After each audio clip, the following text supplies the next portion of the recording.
ఓం మహాగణాధిపతయే నమ. ఓం గురుభ్యో నమ. ఓం శ్రీమాత్రే నమ.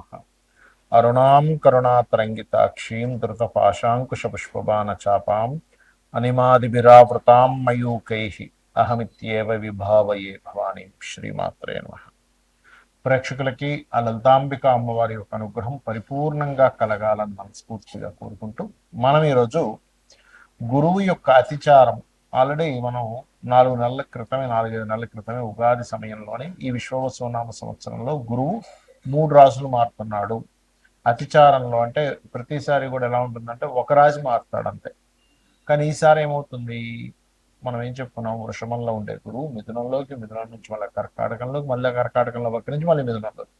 ఈ సంచారం వల్ల గురువు జనాలకి, ప్రజలకి కారకుడు కాబట్టి జీవకారకుడు అంటారు.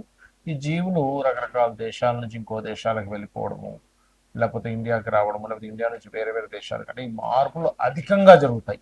ఎప్పుడూ జరగనంత విధంగా జరుగుతాయని మనం చెప్పుకున్నాం. అలాగే జరగనుంది కూడా. అయితే ఇక్కడ ఈ మరి 12 రాసుల వారికి ఈ గురువు ఏ ఏ సమయాల్లో ఎటువంటి మార్పులు చెందుతున్నాడు, తద్వారా వచ్చేటువంటి ఫలితాలు ఏమిటి అనేటువంటి విషయాలు చెప్తుంది నేనైనప్పటికీ కూడా చెప్పేసిన సాక్షాత్ లలిత అమ్మవారిగా భావిస్తూ ముందుగా డేట్లు తెలుసుకుందాం. ఇప్పుడు ఈ నెల అక్టోబర్ 18వ తేదీ 2025 నుంచి గురువు మిథునంలో ఉన్న గురువు కర్కాటకంలోకి వెళ్ళిపోతున్నాడు. మరియు అదేవిధంగా 12 నవంబర్ 2025కి వక్రిస్తాడు ఆయన. అంటే కర్కాటకంలోకి వెళ్ళినటువంటి గురువు 18వ తేదీ అక్టోబర్లో వెళ్ళిన గురువు అక్కడ మళ్ళీ రెట్రో అవుతాడు. రెట్రో అవడం అంటే ఆయన వెనక్కి వెళ్ళడం కాదు, ఈ యొక్క సోలార్ సిస్టంలో ఏదైతుందో ఈ తిరిగేటువంటి క్రమం మనకు అలా అనిపిస్తుంది. దాని ఫలితాలు కూడా ఖచ్చితంగా వస్తాయి. అలాగే మరలా ఈ రిట్రో అవుతూ అవుతూ వెనక్కి వెళ్ళిపోతాడు. ఎప్పుడు మిథునంలోకి ఎప్పుడు మళ్ళీ చేరుకుంటాడు వెనక్కి వెళ్తూ అంటే 5/12/2025, అంటే 5 డిసెంబర్ 2025 రోజుకి మిథునంలోకి వెళ్ళిపోతాడు. మిథునంలోకి వెళ్ళి అక్కడ కూడా వక్రగతి ప్రయాణం జరుగుతూనే ఉంటుంది. జరిగి ఆయన స్ట్రైట్ అవ్వడము అంటారు. అంటే అతను పూర్తిగా ఒక స్థితి రుజుగతిలోకి రావడం, వక్రగతి పోయి 11/3 అంటే 11వ తేదీ 3వ నెల 2026 రోజు స్ట్రైట్ అవుతాడు.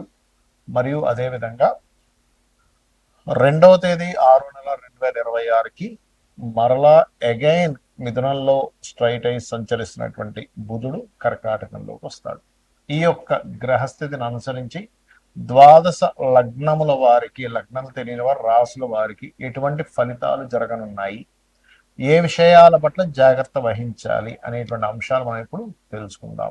వృశ్చికం వారికి ప్రస్తుతం గురువు అష్టమ స్థానంలో ఉన్నాడు, ధనస్థానాన్ని చూస్తున్నాడు కాబట్టి ఫైనాన్షియల్ గ్రోత్ని ఇస్తాడు. కాకపోతే ఈ ధనస్థానాన్ని చూస్తున్నటువంటి గురువు ఎప్పుడెప్పుడు ఏ ఏ రాశుల్లోకి వక్రించి స్ట్రైట్ అవడం వల్ల ఎటువంటి ఫలితాలు ఇస్తాడో తెలుసుకుందాం. అయితే ఇక్కడ ఈ యొక్క గురువు మీకు అష్టమం నుంచి భాగ్యస్థానానికి 9వ స్థానానికి 18/10 అంటే అక్టోబర్ 2025వ తేదీని కర్కాటకంలోకి వచ్చేస్తున్నాడు. ఎప్పుడైతే కర్కాటకంలో 9వ స్థానంలోకి వస్తాడో మీకు గురుబలాన్ని ఇస్తూ సంతాన యోగాన్ని, రాజకీయ యోగాన్ని, మరియు అదేవిధంగా కొన్ని సమస్యలు మాట్లాడుకొని క్లియర్ చేసుకునేటువంటి యోగాన్ని మీకు దాదాపుగా 12 నవంబర్ 2025 వరకు ఇస్తున్నాడు. 2025 12 నవంబర్ నుంచి వక్రగతి జరుగుతుందండి.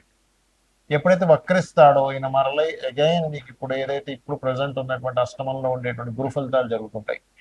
ఈ వక్రించుకుంటూ ఈయన 5 డిసెంబర్ రోజు మిథునంలోకి వెళ్ళిపోవడము, దాదాపుగా మిథునంలోకి వెళ్ళిపోయినటువంటి ఆ వక్రగతిలోనే దాదాపుగా మీకు ఆ ఉండడం అంటే ఏంటి, ఈ 11 మార్చి 2026 వరకు వక్రించి 11 మార్చి 2026 నుంచి దాదాపుగా 2 జూన్ 2026 వరకు వక్రించిన తర్వాత స్ట్రైట్ అయి ఉంటాడు. కాబట్టి ఈ యొక్క సంవత్సరంలో మీకు మరలా అగైన్ ముందుకు వచ్చినటువంటి గురువు వెనక్కి వెళ్తున్నందుకు ఫైనాన్షియల్ గ్రోత్ని ఇస్తాడు. ఎప్పటి వరకు 2026 2వ నెల 6వ నెల వరకు, 2వ తేదీ 6వ నెల వరకు.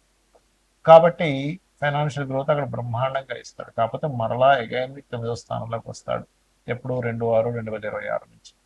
అప్పుడు మాత్రం మీకు గురుబలం ఇంకొక రకంగా ఉంటుంది. అంటే ఏంటి, ఏం చేయాలన్నా కాస్త ప్రశాంతంగా చేయడం, ప్రతి పనిని కూడా చక్కటి ఆలోచన విధానం, సంతాన అభివృద్ధి, సంతానం కలిగేటువంటి ప్రయత్నాలు చేసేటువంటి ప్రయత్నాలు సఫలీకృతం అవడం. ఎందుకంటే కొంతమంది ఐవీఎఫ్లు చేయించుకుంటూ ఉంటారు కదా, అటువంటి వాటికి అనుకూలత ఇవ్వడం, ఇటువంటివన్నీ కూడా జరుగుతాయి. కొంతమంది కొత్త పరిచయాలు, అందులో ముఖ్యంగా ఆధ్యాత్మికమైనటువంటి వాటిలో ఉండేటువంటి పరిచయాలు, టీచర్స్, లాయర్లు, జడ్జిలు లాంటి పరిచయాలు కూడా ఏర్పడతాయి.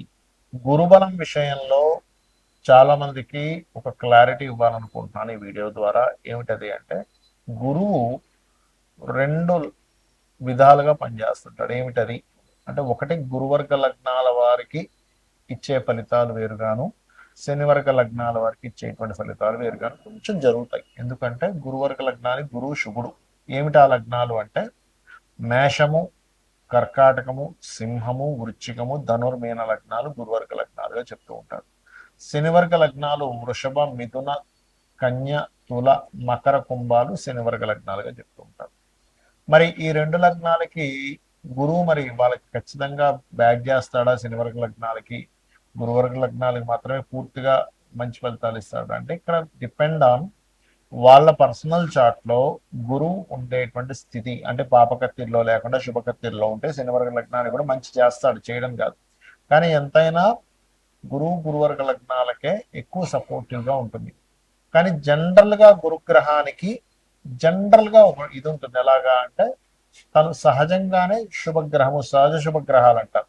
Natural benefit planet, functional benefit planet అని ఉంటుంది. అంటే ఆ లగ్నాన్ని శుభుడా కాదా అనేది వేరు, సహజంగా శుభత్వం ఉండేటువంటి తత్వం వేరు గురువుకి.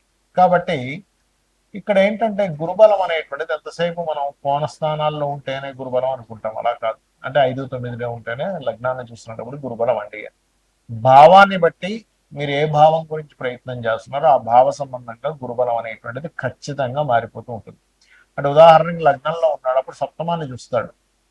సప్తమాన్ని, పంచమాన్ని, భాగ్యాన్ని చూస్తున్నాడు అనుకోండి. గోచారంలో మీకు లగ్నంలోకి వచ్చాడు, లేకపోతే చంద్రరాశిలోకి వచ్చాడు.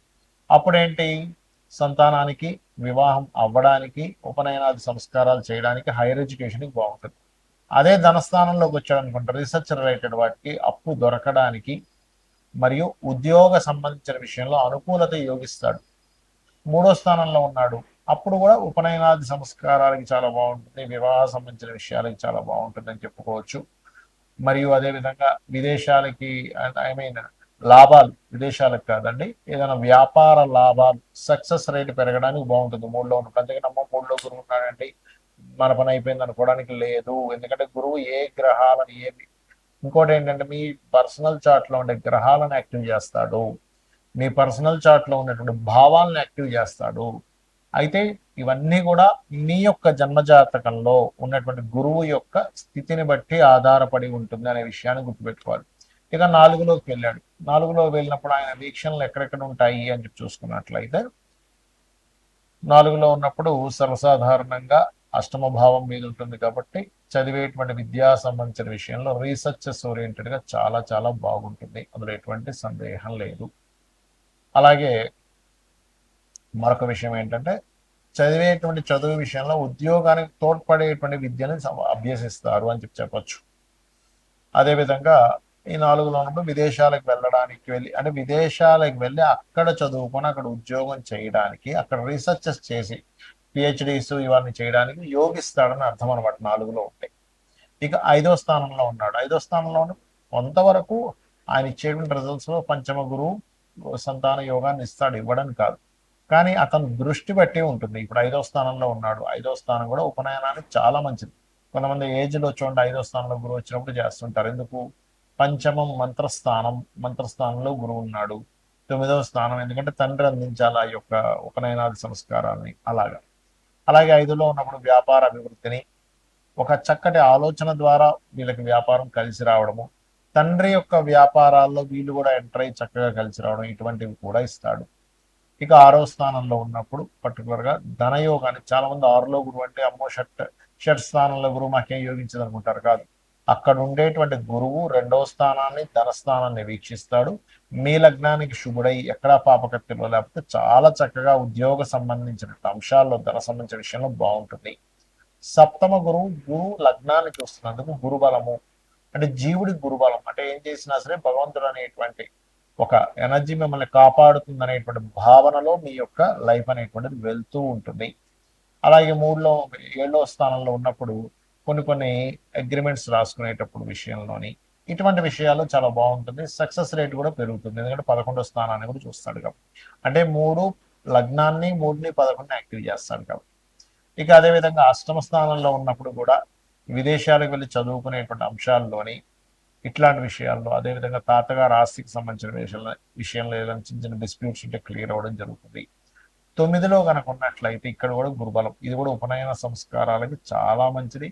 ఏమైనా చిన్న చిన్న గొడవలు ఉంటే అవి కూడా క్లియర్ చేసుకోవడానికి బాగుంటుంది. దశమ గురువు ఉద్యోగ అవకాశాలు ఇవ్వడానికి మనం ఏమి చదువుకుంటే మనం చక్కగా ఆ యొక్క విషయంలో బాగుంటుంది అనేటువంటిది దశమ స్థానంలో ఉండేటువంటి గురువు మీకు మంచి ఫలితాలను ఇస్తాడు. ఇక్కడ కూడా ఏంటంటే డైలీ లైఫ్లో కొన్ని అభివృద్ధికరమైనటువంటి విషయాలు, ఫైనాన్షియల్గా గ్రోత్ రావడము, రుణం లభించడం కూడా దశమ స్థానం నుండి గురువు ఇస్తాడు. ఇక 11వ స్థానంలో ఏకాదశంలో ఉండేటువంటి గురువు సంతాన యోగాన్ని ఇస్తాడు, అందులో ఎటువంటి సందేహము లేదు. అలాగే సంతాన యోగము మరియు ఏదైనా ఒక కొత్త ప్రయత్నం కొంత సునాయాసంగా ముందుకు వెళ్ళడము, మరియు వివాహ సంబంధించినటువంటి విషయాలు సెట్ అవ్వడం, అందులో ముఖ్యంగా ప్రేమించిన వారిని వివాహం చేసుకోవడానికి చేసేటువంటి ప్రయత్నాలు ఫలించడం చేస్తాడు 11లో కనుక గురువు ఉంటాడు. 12లో గురువు ఉన్నాడు ఉదాహరణ, అక్కడ ఏమిటంటే చేసేటువంటి విద్యా సంబంధించిన ప్రయత్నాలు సఫలీకృతం అవ్వడం. 12లో గురువు ఉన్నాడు కదా, భయపడాల్సిన పని లేదు. ప్రాపర్టీస్ కొంటారు, ఇన్వెస్ట్మెంట్స్ చేస్తారు, అక్కడ రీసెర్చెస్ కలిసి వస్తాయి, పిహెచ్డీస్ చేసేటువంటి యోగాన్ని ఇస్తాడు. రీసెర్చ్ ఓరియంటెడ్గా మీరు చేసే ప్రతిదీ కూడా సక్సెస్ అయ్యేలా చేస్తాడు అక్కడ. ఇక ఈ గురువు కనుక మీ జన్మజాతకంలో బలహీనంగా ఉన్నాడు అనుకోండి, మీ జన్మజాతకంలో, అప్పుడు దక్షిణామూర్తి స్తోత్ర పఠనం చేయండి, పసుపు వస్త్రాలు దానంగా ఇవ్వండి, పసుపు కుంకుమ గంధం లాంటి పదార్థాలని, మంగళకరమైన పదార్థాలని మీకు దగ్గరలో ఉండేటువంటి అమ్మవారి ఆలయమో శివాలయం ఎక్కడైనా తీసుకెళ్ళి సమర్పించండి. వాటిని దానము అన్నారు, సమర్పించడము అంటారు. అంటే అమ్మవారు మనతో చేయించుకుందనేటువంటి భావనతో చేయండి. గోసేవ చేయండి, గోవులకి అరటికాయలు తినిపించండి, అరటిపళ్ళు మరియు సీజన్ బట్టి మ్యాంగోస్ కనుక ఉన్నట్లయితే మ్యాంగోస్ కూడా దానంగా ఇవ్వడం చాలా చక్కటి ఫలితాలను ఇస్తుంది. శ్రీమాత్రే నమః.